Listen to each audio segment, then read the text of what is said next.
I entered Juniper Dev's very serious game jam and got 537th place. Here's how I did it. Day 1, the theme was revealed, spin to win. On the drive home, I started throwing around a few ideas. Then I landed on one I actually liked. What if I made a claw machine where you insert quarters and spin that little crank? I spent the entire drive thinking about how it would work, only to get home, Google a picture of a claw machine, and realize they don't even have cranks. Turns out, I wasn't thinking of a claw machine at all. I was actually thinking of these. I don't know what they're called, but we all know them. So because claw machines don't actually spin, I completely changed directions and decided to make a game about the machines that do. These little capsule prize toy machine thingies. The first thing I needed was prizes. I decided every prize would have one of 5 rarity ranks. Common items would be cheapy, dumpy little prizes, while legendary ones would make you rich. Simple enough, except it took me 2 hours to actually make it work. After a lot of trial and error, I finally had a machine that creates a capsule, and every capsule gives you a random prize with different rarity odds. With the core mechanic working, I started making it feel a little less lifeless. I gave the machine and capsule timers, so they actually take time to spin and open, and made the little capsule wiggle back and forth while you're opening it. Finally, I decided to replace my temporary prizes with some pre-made art, because the rules allow it, and I have all these sprites I was going to use as relics in a different project. Turns out they work perfectly as prizes.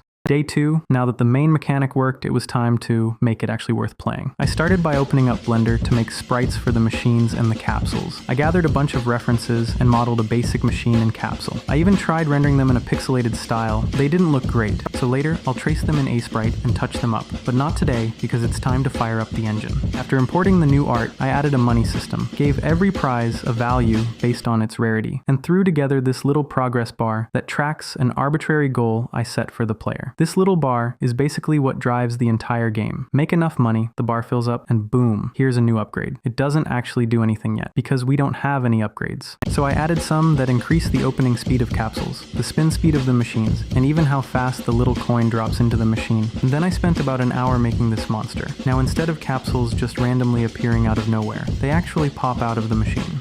Day 3. First I added 3 more machines. They're basically just recolored versions of the first one with different stats. Then I built this janky little opener that just reuses the same function we already use to open capsules normally. I also threw together a little UI panel so it would at least start looking like an actual game. Then I added this little switch that makes the machines run automatically, which naturally became another upgrade. Speaking of upgrades, I didn't want them just appearing out of nowhere, so I dropped in this little generic narrator system, and now we have a faceless narrator that tells you what upgrade you just won.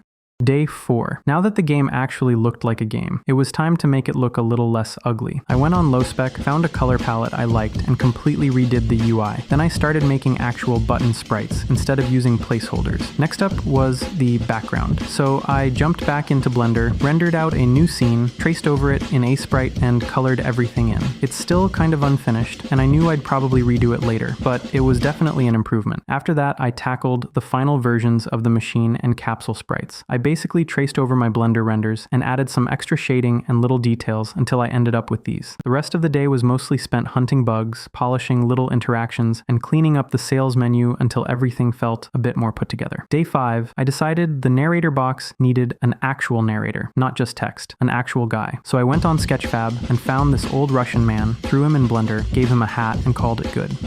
Day 6. The first thing I did was redo the background. I wanted it to look a little less horrible, so I fixed things up and tried to make the colors look more cohesive. Then I went through every single prize and gave them a real name and wrote a short description. Earlier in the week, I made this little explosion effect for when capsules open, and I decided to just scale it up and reused it whenever upgrades became available, so they're hard to miss. I also added these little odds cards, so you can see the current rarity chances for each machine. Then I finally built little stands for all the machines, because I realized they were just floating in midair. The rest of the day was spent working through a giant checklist of tiny polished tasks I'd been writing down all week. Day 7. I had completely neglected sound up to this point, so I had to spend some hours adding basic sounds for everything in the game. After sound and final touch-ups, there was 2 hours before the deadline. It was then when I started thinking about the narrator. Who is this guy? Why is the player doing this? Then I had an idea. I need an intro, so I rushed to animate and render this hand opening. Then in Asprite, I put my little coins in the hand and drew the shadow over them. I brought them into the engine, put them on a new layer, and frantically wrote up an intro sequence. And with about 40 minutes to go before the deadline, I was finished.